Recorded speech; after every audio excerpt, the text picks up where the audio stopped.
Welcome to episode 17 of Scorned by Muses. Say it like you mean it.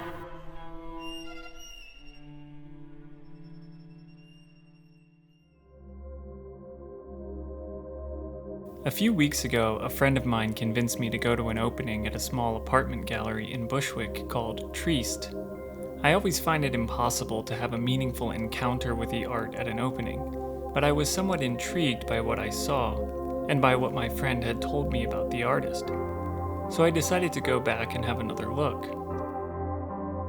The artist, born in 1986, is a Frenchman named Christophe de Rohan-Chabot. You good? And the works in the show seem like a bit of a departure from his typical practice, which often involves the meme-like employment of pop culture imagery. The works in this show, however, are more austere, and seem to be in direct dialogue with some of my own preoccupations with the late 20th century.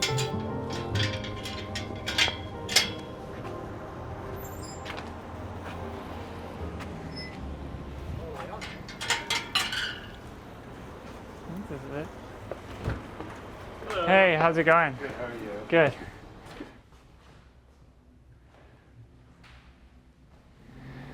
I mean, I feel like the obvious reference point is Donald Judd. It's from just like a purely aesthetic point of view. It doesn't really give you much, you know? It's not like that nice to look at. But it does seem to be pointing to a particular conversation from the history of art. But the question would be like, why is that conversation relevant right now? I mean, minimalism is kind of like the real point of reference here. And the relationship of these two painting. I guess the question is, are these paintings? What is a painting? I mean, I know that there was this interview with Rosalind Krauss that I read a long time ago, how she called Donald Judd a kind of crypto painter. That because Judd was, well, first of all, Judd began his career as a painter, but because all of his works are still kind of contained within that frame, that by having a frame, and these do have frames, although the frames are very subtle, very thin, subtle frames, but they are still frames. So that by putting a frame around the object, even if it's not a painting, if it's just an object, prompts you to view them pictorially, right? It prompts you to think about this as an illusionistic space with kind of like illusionistic depth. And that's the whole problem that abstract expressionism was trying to get around and trying to deal with, that in order to contend with painting and like the history of painting, that it's impossible not to see this sort of like framed picture as a window into some kind of illusionistic reality. And so like what Judd and the minimalists did to get around that problem was to say, well, these aren't pictures, they're not paintings, they're specific objects. That's what Judd called them. They're not even sculptures, right? Because a sculpture still could be a representation of something that is not itself. And there were several problems that I finally couldn't resolve in painting. And I would get something in one painting that I'd like and other things I didn't like so much. The next painting would have something else that I would like and some of the other things I didn't like. Nothing ever worked together. And I couldn't get around the problem of there always being something within the rectangle. Then you had the rectangle as a major thing, and the thing within it as a major thing, which gave you two things, and that division seemed impossible. And so this work seems to be just rehashing that conversation. Like, what is this contributing to the conversation that Judd didn't already say 50 years ago? I mean, it seems to be that the only thing it's contributing is the fact that these are small and were made like cheaply, whereas Judd had like a bunch of money and made these monumental sized works, whereas these are like thrown in the overhead compartment of a budget French airline and flown to the United States. And that says something maybe about like the precarity of artists in 2025 versus in 1970, where you could have these like rich patrons giving you lots of money, or I don't even know really what Judd's financial situation was, if he was independently wealthy or if he had like a rich patron funding these like huge factory fabricated objects.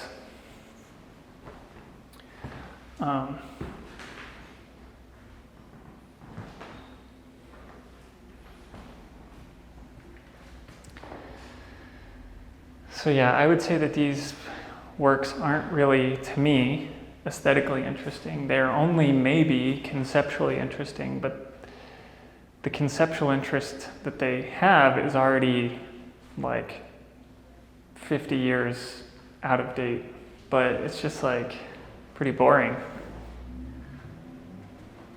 I guess the other obvious reference in these two would be Malevich and Reinhardt. So, I mean, it's just like a rehash, and maybe that's the only way in which it's interesting, is that it's like, okay, we can't get over this problem. If you're trying to make painting today, how do you get over the problem that Malevich came up against over 100 years ago, or that Reinhardt came up against in the 60s, where like, you know, the last painting anyone could make, as Reinhardt said. And these aren't even paintings by the artist's own admission, or I guess that's fuzzy. This is a sublimation print on aluminum, in an aluminum frame.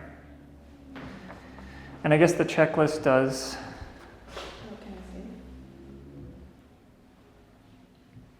point out that they all are framed. Right? Like the frame is part of the materials list, that it's in an aluminum frame. So that further calls attention to this idea of the painting being something that's framed. Mm-hmm. And like the minimalists or Judd being a kind of crypto painter. I came to this show for the opening, and I was standing next to this, and I kept reading it as a TV, like it looks like a monitor, because it's this matte black surface with a thin frame. And it reminds me of something Boris Groys said to me when I interviewed him for another film that I made. And he was comparing Malevich's black square to modern technology. He said that what the black square is a combination of every possible image, like just compressed into a flat frame. And so he says, in that sense, like every computer, every TV, every phone is a black square. It's a black space with a frame in which you have like the flattening of all possible images. And so there's something kind of like calming about it, right? It's like it gives you the idea of the familiar, and yet relieves you of the knowledge that this could be turned on and just like bombard you with all this like flood of images. So there's actually something kind of calming and nice about this one.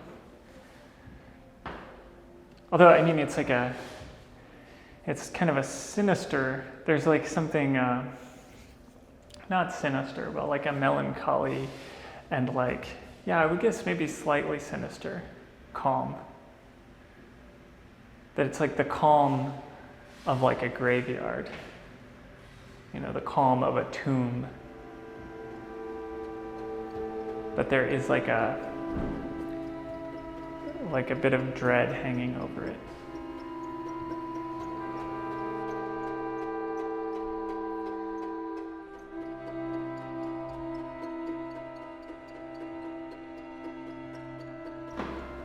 Yeah, and then I guess the glossy ones you just see yourself in them.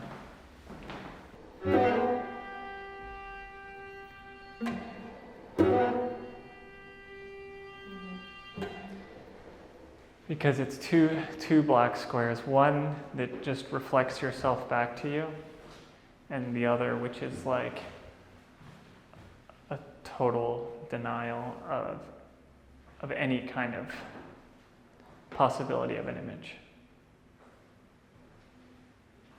Well, maybe it's kind of dialectical. It's like the denial of any possibility of an image, but also just like the compression of all possible images into just one sort of black hole singularity final point of the universe.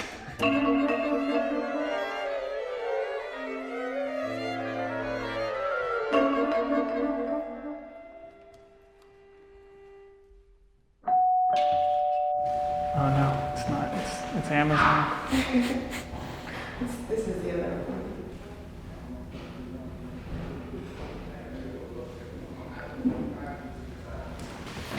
I found a secret Taylor Swift painting. Where? Here.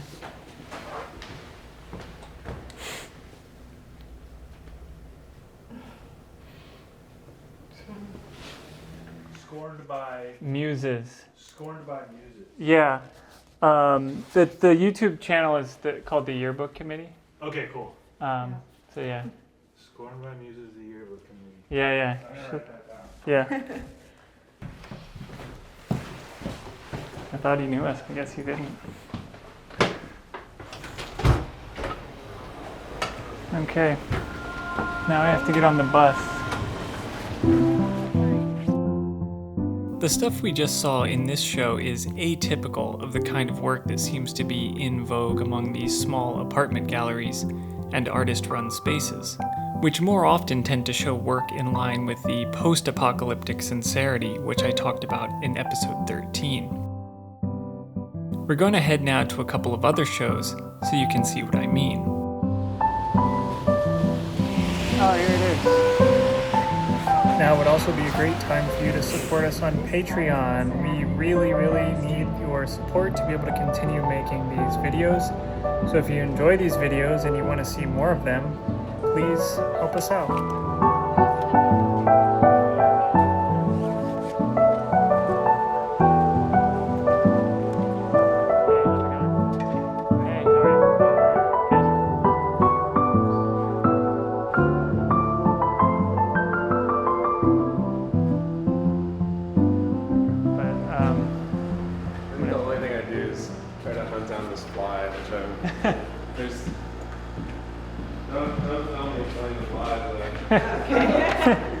Are you a pacifist or? Oh, whoa. That's how you kill it? Come on, we gotta get this.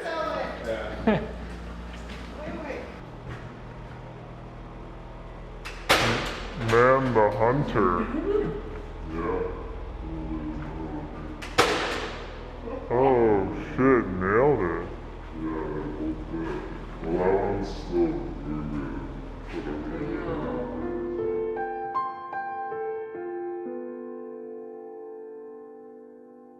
Here at Mary Gates, there's a lot going on. A real mix of styles that feels like a flailing attempt to cover all the bases.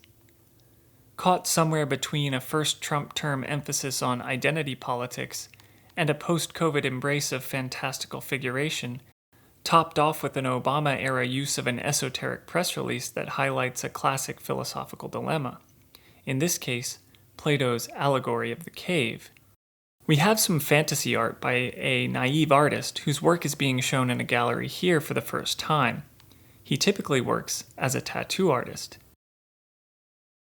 Then you have two identity works which feel completely ham-fisted and derivative. The artists have piled layers of signifiers of black culture on top of each other in the hopes that it amounts to something. It doesn't. I can see how the inclusion of these works are useful to the curator, but the works themselves, this one in particular, are quite weak. This garish painting of butchered animal carcasses is not something I would want to hang in my house, but the grotesqueness of the picture is effective. The putrid yellow background and the roughness with which the paint is applied forces the background into a tension with the foreground objects, which are themselves rendered in a style reminiscent of Leon Golub's tortured figures. It puts you on edge. I like this one. And lastly, we have this sculpture, which in the context of the other works brings to mind a lynching. A twisted wire balanced precariously on a railroad spike. Quite an eclectic mix of work and ideas. I'm not sure that it all coheres harmoniously, but maybe there's something worthwhile to draw out of the disharmony. The show's curator, operating under the pseudonym Noseophobia, is working out how to valorize the diversity of art-making strategies employed by young artists in the present. The artists in the show are all under 40. The curator is unwilling to let go of the kind of identity art that has dominated the past decade, but he seems to acknowledge that it's fast becoming irrelevant, and that artists and art audiences are moving towards a retreat into romantic fantasy and fuzzy figuration. So we are left in an uncomfortable midway point. I talked a bit about these problems with the gallerist Colin. There's been this moment within the last, 5 or 6 years, where this stuff that would have previously been like kind of kitsch, lowbrow, outsider art is being put in the more like fine art or serious capital A, like contemporary art, daily art, world art. We went to Art Basel as well, and there's the Swiss gallery there that's like showing all this Giger stuff that maybe 10 years ago that wouldn't have been there. No, definitely. They got sort of relegated to design or illustration, which used to be kind of the way of excluding people from the fine art world. Totally, or it would have been the kind of stuff you would have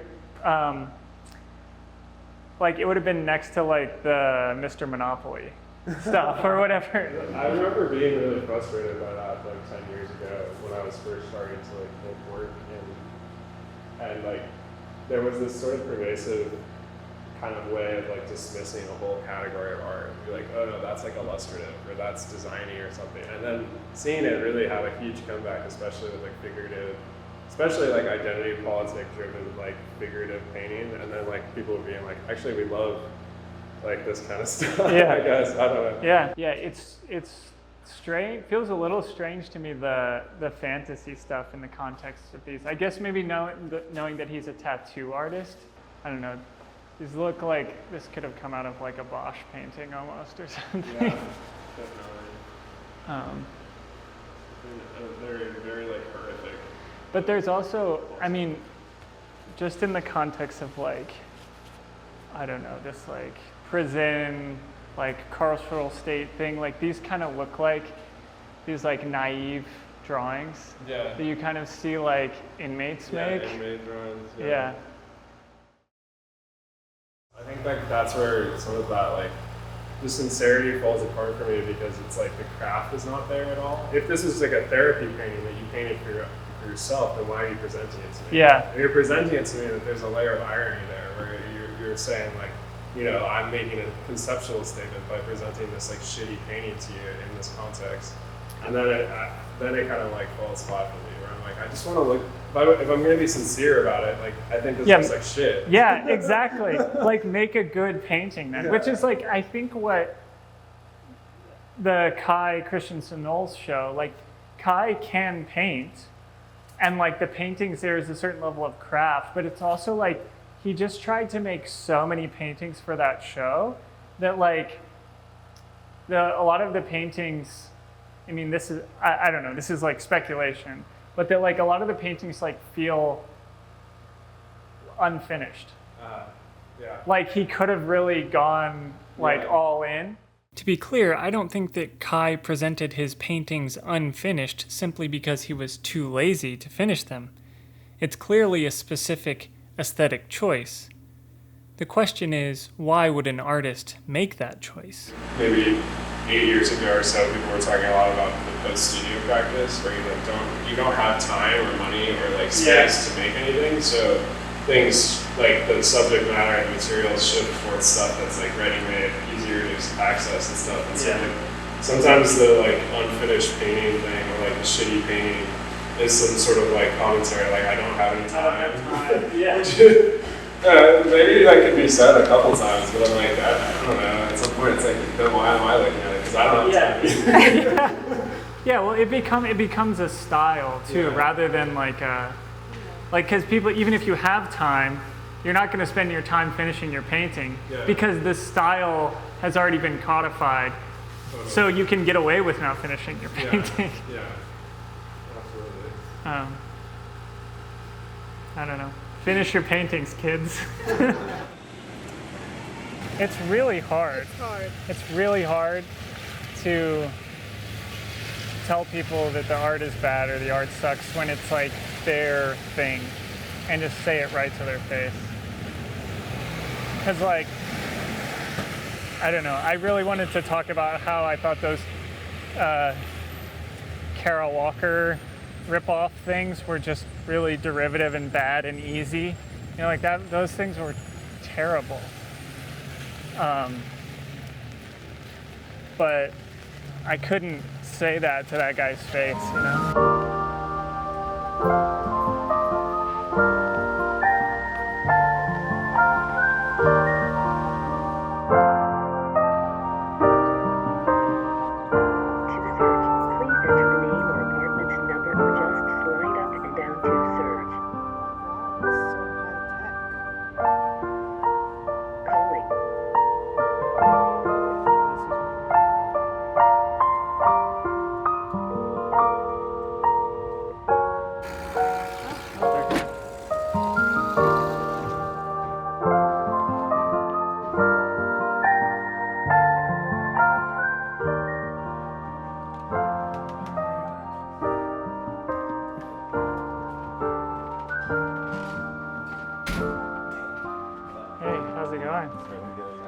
No.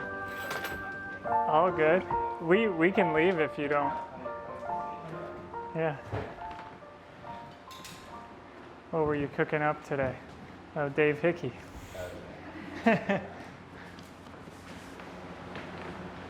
a lot going on here. As the gallerist scrambled to clear his belongings from what moments ago had been his living room floor, we took a little lap around the gallery. My first impressions left me unmoved. But there was this weird little painting that caught my eye. Yeah, what's going on in this? Is this an actual... Yeah, there are actual DNA Wonderlust tests. What does that mean?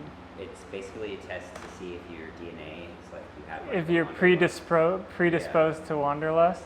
Oh, whoa. I mean, that's actually kind of crazier. It's a woman like hanging on to the wing of a fucking jetliner. What the hell? I guess people are just so desperate for some kind of grounding and some kind of meaning Yeah. that it's like I'm stuck in my job and I just really have this desire to like go on vacation. And it's not because your job is just like soul crushing and alienating, but it's because you're genetically predisposed to want to travel, you know? So it's like some kind of confirmation of something without having to actually deal with the social reality that makes it such that you like Do you think Columbus, feel constrained or something. Columbus had this DNA? Definitely. Yeah. She's not primarily a painter, actually. She just Interesting. specializes in a lot of That's- ideas. He's an illustrator, yeah. Yeah. She likes to try to depict them in different The- forms and mediums. The anime, the manga aesthetics. This is a strange show. Lots of seemingly discordant ideas going on here too, including a text from the artist which feels very juvenile, like the stoned thoughts of a college student whose philosophy homework has led them down a 4chan rabbit hole. The text is called "What Does Painting Have to Say to Gnosticism in 2025?" And the text is a bunch of things that ChatGPT spat out based on her prompts. Blech. These young artists are trying to figure out ways to justify their art making, but it all feels pretty unnecessary, and frankly a bit disingenuous. They want to be sincere, but the teachings of postmodern professors weigh like a nightmare on the brains of the living. But I don't know, like this isn't read as sincerity to me necessarily. Like it's always this like one foot, like one toe still in irony, Yeah. you know? Like this one. Yeah. Yeah. Like that's, yeah, really I guess that's ironic, but I like to think more as like it's like absurd. absurd. Yeah. Yeah. But also, who am I to say anything? I mean, it's your gallery. You can say, you are the one to say, yeah. No, I try to be careful though. Like, Yeah. I want people to come up with their own ideas. Yeah, totally. To showcase the absurdity of something is to like embrace the aesthetics of it ironically, Yeah. right? Because it's like to show how absurd this thing is not like an endorsement. There are people that have endorsed the absurd. Like Dada, for example, was like Yeah. an endorsement of the absurd. I mean, even surrealism, I guess, is in some ways like an endorsement of the absurd. But an endorsement of the absurd always comes as a moment of retreat. One would only take recourse to the absurd when the roads paved by reason and sense are closed or have led to a dead end. We have like crazy dream-like imagery that doesn't make sense, but there's a kind of like embrace of that in a Yeah, I world guess that so. also doesn't make sense or whatever. Like this could even be ironic. I don't know if it is, but you could read this painting ironically. I mean, it's funny. Where- It's like this guy who's like having trouble holding the rose, Yeah. and he's this, I mean, it's just like ridiculous looking guy with his fucking piercing in the middle of his head. And the way it's painted though is not. the way it's painted is not, I think maybe the border is a bit ironic. yeah. I mean, it's like it's telling us that it's a sourced image, Interesting. in my opinion. Yeah. But is that irony or like self-referentiality or like, I guess yeah. I mean, it's self-aware, but I feel like ironic people are also like they're trying to seem like they're self-aware. yeah, right. Yeah, because it's like, It's like, oh, I'm just being. oh, it's just a joke. I'm just being Yeah. ironic. Yeah. Yeah. And it's also kind of like a non-committal. Yeah. It's like, because that would be, well, sincerity as the inverse of irony, but in order to truly be sincere, you have to allow yourself to be vulnerable. Yeah. And you have to risk being cringe Definitely. or corny or whatever. And so as long as you keep one foot in irony, like somebody can come in here, I could come in here, but and just say like, this is like such a terrible painting. Mm-hmm. And then the artist can go, I know, right? You know, Yeah. that's like a defense mechanism that I think a lot of artists like keep in their back pocket, For sure. right? Where it's like, you could come in and just like trash the show and then the artist can be like, oh yeah, I'm laughing with you, right? Yeah. Like it's all, I know it's bad, right? Like it isn't, that's the point. Yeah. But then it's like, okay, well, if that's the point, then like, why the fuck am I, like, if the point is that it's bad, like, why am I here looking at bad paintings? Sometimes I think I accidentally find myself in ironic situations. Yeah. Yeah. It's like a shield, Yeah. you know. Yeah. I don't mind if people see like what I do as ironic though. Mm-hmm. Yeah. What do you, are you also an artist? I am also an artist, Yeah. a painter. Okay. And so your paintings, you would say, sometimes people understand them as being ironic? I guess so, yeah, because I like to do like plein airs, paintings, and Uh-huh. sort of like, you know, impressionistic or something, which is kind of pastiche, Yeah. which could be viewed as like, you know, ironic maybe. We were intrigued to see the kind of paintings that Nick's peers misunderstand as ironic. So we followed our little Claude Monet to the park to see sincerity in action.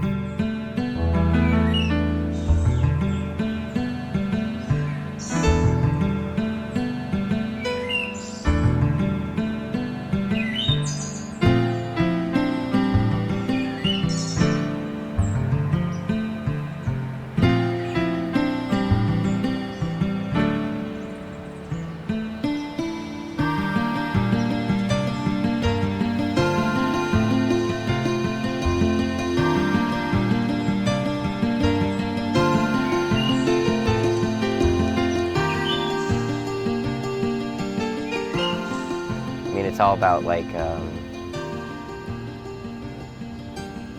will and representation. Yeah, that's Schopenhauer. Yeah, I've just been kind of into Schopenhauer lately. Mm-hmm. He makes me feel like everything's okay. Yeah. In what sense? Just because he's like